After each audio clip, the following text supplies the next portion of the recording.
തിരുവനന്തപുരം കോർപ്പറേഷനിൽ കോൺഗ്രസിനെ പാഠം പഠിപ്പിക്കാൻ ഉറപ്പിച്ച് വിമത സ്ഥാനാർത്ഥികൾ. സ്ഥാനാർത്ഥിത്വത്തിൽ ഉറച്ചു നിൽക്കുന്നതായി ഉള്ളൂർ വാർഡിലെ കോൺഗ്രസ് വിമത സ്ഥാനാർത്ഥി ജോൺസൺ തങ്കച്ചൻ. പതിറ്റാണ്ടുകളായി അധികാരത്തിൽ കടിച്ചു തൂങ്ങുന്നവരെ മാറ്റി യുവാക്കളെ പാർട്ടി പരിഗണിക്കണമെന്നും ജോൺസൺ തങ്കച്ചൻ കൈരളി ന്യൂസിനോട് പറഞ്ഞു. കമലേഷ് തെക്കേക്കാട് തയ്യാറാക്കിയ റിപ്പോർട്ട് കാണാം.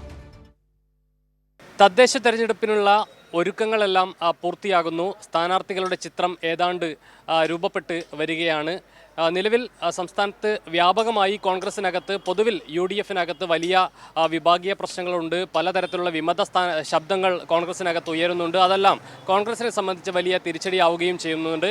തിരുവനന്തപുരത്താണെങ്കിൽ ഉള്ളൂർ വാർഡിൽ നേരത്തെ തന്നെ സ്ഥിരമായി, അതായത് പതിറ്റാണ്ടുകളായി സ്ഥിരം സ്ഥാനാർത്ഥികൾ തന്നെ അവിടെ മത്സരിക്കുന്നു എന്നതിൽ യുവജനങ്ങൾക്ക് വലിയ പ്രതിഷേധമുണ്ടായിരുന്നു. അതിൻ്റെ ഭാഗമായി ഒരു വിമത സ്ഥാനാർത്ഥി UDF-നെ സംബന്ധിച്ച് ഉയർന്നു വരികയും ചെയ്തു. ജോൺസൺ തങ്കച്ചൻ അദ്ദേഹം മത്സരരംഗത്ത് സജീവമാവുകയാണ്. അതിൻ്റെ വിശേഷങ്ങൾ നമുക്ക് ചോദിക്കാം.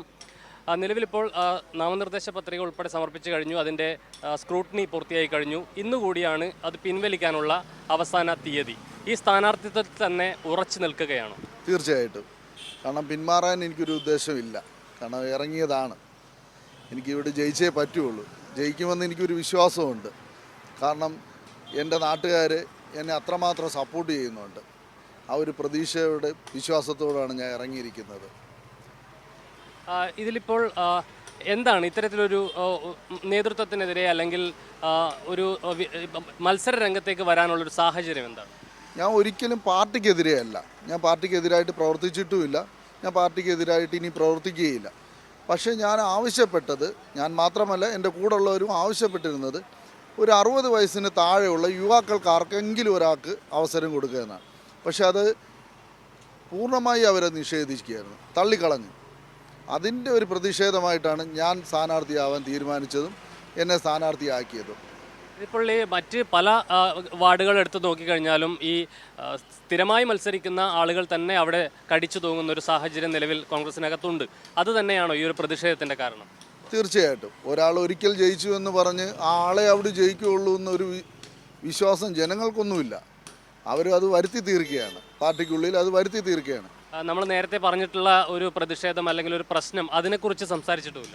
അതിനെക്കുറിച്ച് ഒന്നും സംസാരിച്ചിട്ടില്ല. അവരവരുടെ വഴിക്കങ്ങ് പോയി, ഞാൻ എൻ്റെ വഴിക്കങ്ങ് സ്റ്റാർട്ട് ചെയ്തിരിക്കുകയാണ് ഇപ്പോൾ. അപ്പോൾ പ്രതിഷേധങ്ങൾ ഉണ്ടായാലും അതങ്ങനെ പോകട്ടെ എന്നുള്ള ഒരു ധിക്കാരപരമായ സമീപനം തന്നെയാണ് നേരത്തെ എന്ന പോലെ ഇപ്പോഴും നേതൃത്വം കൈക്കൊള്ളുന്നത് എന്നുള്ളതാണ്. തീർച്ചയായിട്ടും. അവർക്ക് ഒരാളെ തീരുമാനിച്ചാൽ അവരതിൽ നിന്ന് മാറില്ലെന്ന് തന്നെ തീരുമാനിച്ചിരിക്കുകയാണ്.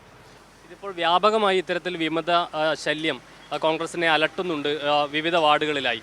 ഈ തരത്തിൽ നേരത്തെ പറഞ്ഞതുപോലെ സമാനമായ പ്രതിഷേധങ്ങൾ ഉയർത്തിയാണ് പലയിടത്തും വിമത സ്ഥാനാർത്ഥികൾ വരുന്നത്. ആ ഒരു സാഹചര്യത്തിൽ പാർട്ടിയോട് അത് ശ്രദ്ധിക്കണം എന്നുള്ളത് ഒരു പൊതുവായി എന്താണ് പാർട്ടിയോട് പറയാനുള്ളത്? ആദ്യം പറഞ്ഞതുപോലെ തന്നെ യുവാക്കളെ കൂടെ ഒന്ന് അംഗീകരിക്കണം. എല്ലായിടത്തും അംഗീകരിച്ചില്ലെങ്കിലും ചില സ്ഥലങ്ങളിലെങ്കിലും, കാരണം വന്ന് നിൽക്കുന്ന സ്ഥാനാർത്ഥിയുടെ പല കാര്യങ്ങളും നോക്കിയിട്ട് യുവാക്കൾക്കൊരു അവസരം കൊടുക്കണം. ഇത്ര മാത്രമേ പറയാനുള്ളൂ. കാരണം എല്ലാവരും വേണ്ടേ പാർട്ടിയിൽ?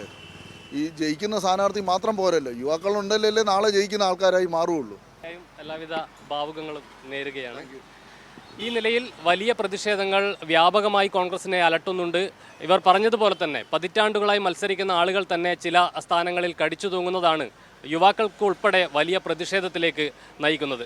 ക്യാമറ പേഴ്സൺ ഷാജില അലി ഫാത്തിമയ്ക്കൊപ്പം കമലേഷ് തെക്കേക്കാട്, കൈരളി ന്യൂസ്, തിരുവനന്തപുരം.